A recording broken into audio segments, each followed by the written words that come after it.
Hello, my name is Joanna Keane Lopez, and I am an artist from Albuquerque, New Mexico. I work in sculpture and also kind of blur the boundaries with architecture and sculpture, specifically with adobe architecture.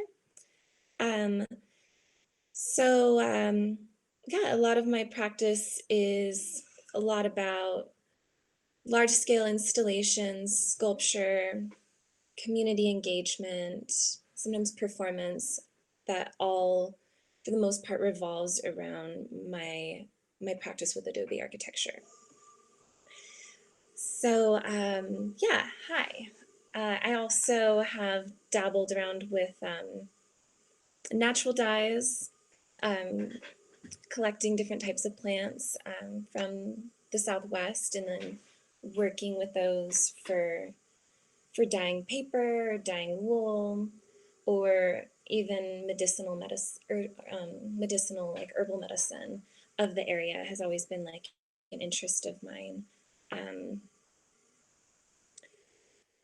Another practice that has been not as significant as my work with adobe architecture has been paper making with wild crafted plants as well. Um, So I'm definitely very interested in the natural environment, the Southwest, the plants that we have here, the animals we have here, the way that we build our homes from the earth that we have here, and how this kind of relates into into art and the dog's right there into art and into concepts of like home and community and craft and tradition and natural materials and ecology and like more of a field-based practice rather than having so much of your studio, like having you're an artist and you have a studio and it's very specifically like only in the confines of the studio. But what I'm really interested in with my art is having like the studio is just your environment, and so having a lot of field-based practice um, is really important to me. I Some of these concepts with like field-based art and ecology come from my experience in the art and ecology program at the University of New Mexico Land Arts of the American West, which is a field program where you camp for like 6 weeks and you create like work and art while you're out, and then also it culminates with an exhibition, a group exhibition. Um, so I definitely feel like land arts has been very significant in my practice.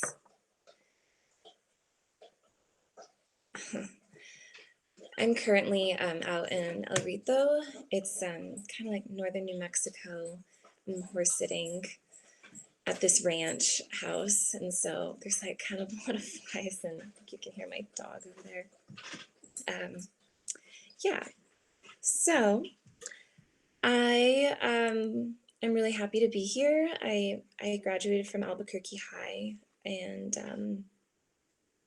I believe teachers are really important, and I feel like I am who I am as an artist and as a person because of my teachers that I have had. So thank you. And the practices that I have learned didn't like come out of nowhere. I studied with Anita Rodriguez, an narradora and painter in Taos, New Mexico, as well as Carol Cruz. She's a natural builder and artist in Taos as well. So I apprenticed with both of them. I guess it was in my early 20s, maybe about 22, and learned a lot about earthen plastering and working with alíz. It's a clay slip that you can find like just sometimes when you're on the highway and you see how they like cut through the earth and there's like pockets of different kinds of colors in the soil. Some of that is this one type of soil called caliche, which it's like usually pretty pale, like light in color, but it's a clay, and you can convert that into alíz, which is it's a clay slip paint that you put on as the finishing layer of an adobe wall on the inside.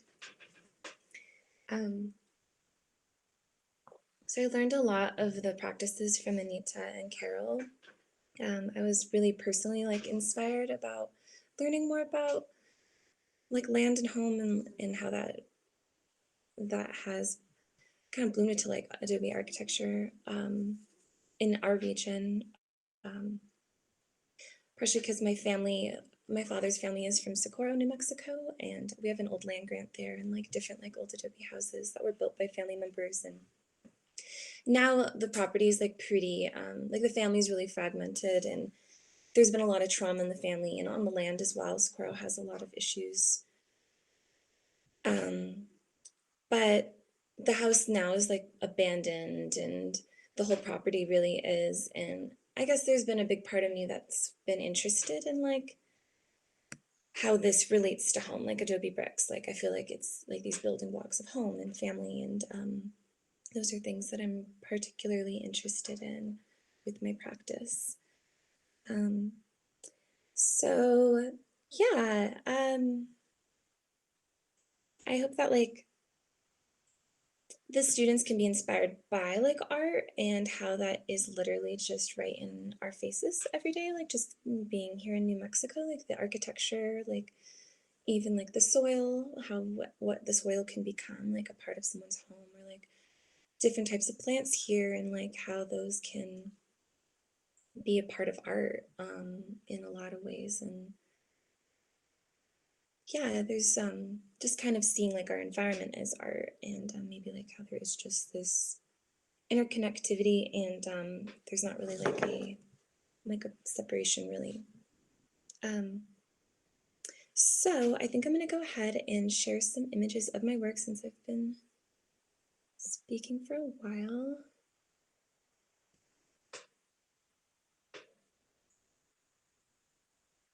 Okay. All right. I'm pretty sure my screen is being shown right now. Okay. All right. So here, here's a few pieces of mine.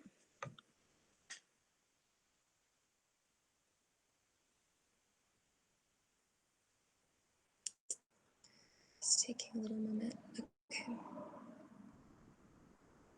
So, whoops. Okay, I think that's all of them. All right, let's start with this one. So this was my most recent work, Un Baile de Nosotros, a dance of us, which is made out of adobe bricks, and then with the alíz that I was mentioning earlier, the clay slip, and then mirrors and mica, which is a type of glistening mineral that it's kind of hard to see on this, but when you're up close, you can see it. So this was installed at the Crystal Bridges Museum of American Art in February for the State of the Art 2020 exhibition. And it measures about 20 foot in length, and at the very top of the mirror is about 14 foot in height. There was scheduled to be a performance here, but due to COVID-19, it was canceled, where I was going to be bringing out women performers from New Mexico, including shadow puppetry and poetry and musical performance. So sometimes I'll incorporate actual performance with the sculptures. And a past example is this project. It's in Albuquerque over at the Factory on 5th space downtown, and it was funded through the Fulcrum Fund, the Andy Warhol Foundation for the Visual Arts grant, and it's called Resolana Performance and Public Art. And here shown is Najonia Austin. She was one of the performers. There was 5 performers total, all women, solo performers. Yeah, and it was really beautiful to kind of just do like more like community engagement, like hosting like an actual event, and also like a space, like a safe space and like a platform for women for expression that's like also tied in with land and home and architecture.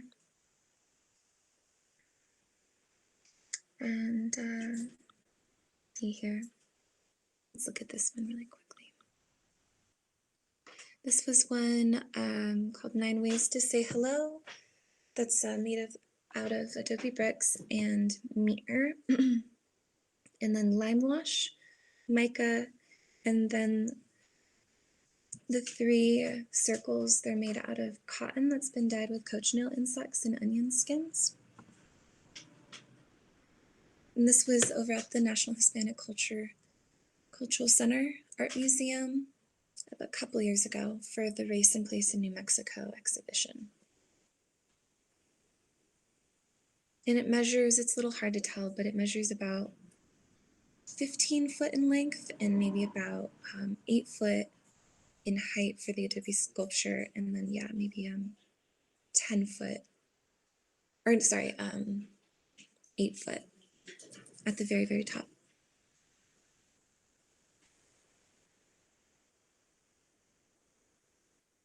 And this piece was a solo exhibition that I had for my honors thesis at the University of New Mexico for my BFA degree. Yeah, so I was really thinking a lot about home and built spaces that were made out of literally the materials around me, around Albuquerque, New Mexico. So here, the structures are made out of paper and wire, alíz, the clay I spoke about that I wildcrafted, wool, churro sheep wool, adobe bricks, and the paper and the dye and the yarn, the wool, is dyed with varying dyes, including onion skins, cochineal insects, prickly pear, cactus, chamisa flowers, indigo, and I think turmeric or Osage orange, one of the ones. So mostly all, about half of them I personally collected. Oh, and walnut hulls. That was ones that collected along with the chamisa flowers and the prickly pear. Yeah. So yeah, I've been really I'm just very interested in the landscape around us and how that relates to home and architecture and family and community, and also trying to create spaces in community where gatherings can happen for expression. So let's see, here's a few process photos.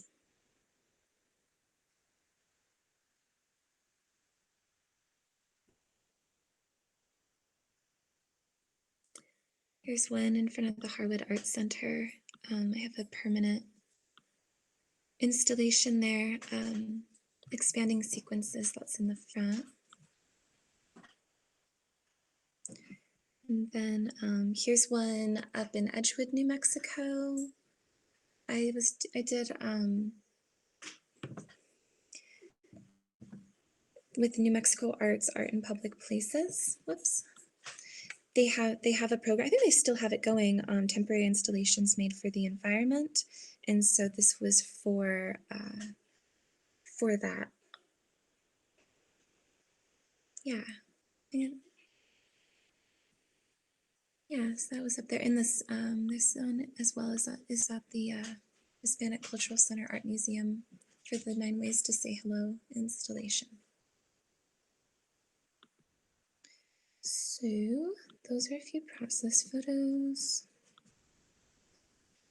And I thought it would be kind of nice to share some work.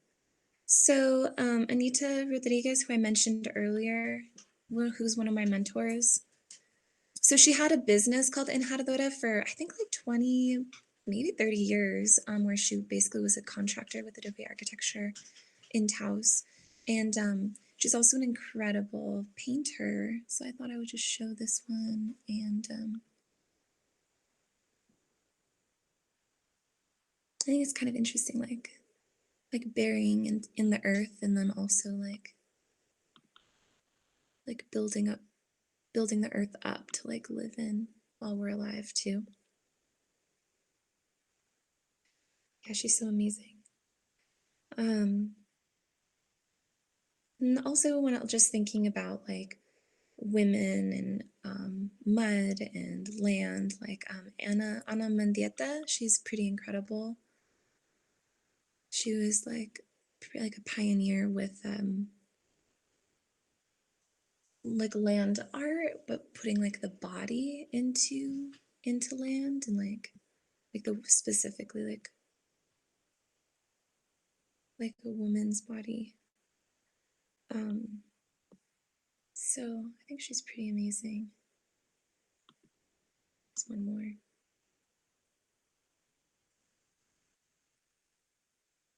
Yeah, Ana Mendieta. And a contemporary. So this is Rafa Esparza, and he's incredible. He's lives in LA. He's from there, and he's this like multimedia sculptor, performance artist, and he's just pretty incredible. He was at the Whitney, I think a couple years ago, and like built the whole space out with Adobe bricks, like on the floor and on the walls. So creating like a, rather than like such a white space, it like became this brown space. And then he let go of ownership of the work, and he basically invited in these other artists, Latinx artists, to display their work within this space that he created, this like brown space to like hold brown artists. And it was really, really incredible. I wish I had been able to go see it. So really cool. And then he does his own performance too, I think, on the works. But here's another one with painting on earthen canvases, and also like changing the whole space. This one's, I just thought these were really cool, kind of like Mark Rothko-y. But yeah, so he's amazing. Rafa Esparza, so cool. So yeah, well, thank you, and I'm really I'm really happy to be here and explain my work to you, and I am open to chat with you if you want to give me an email about anything. I'd be happy to continue a conversation. Thank you so much.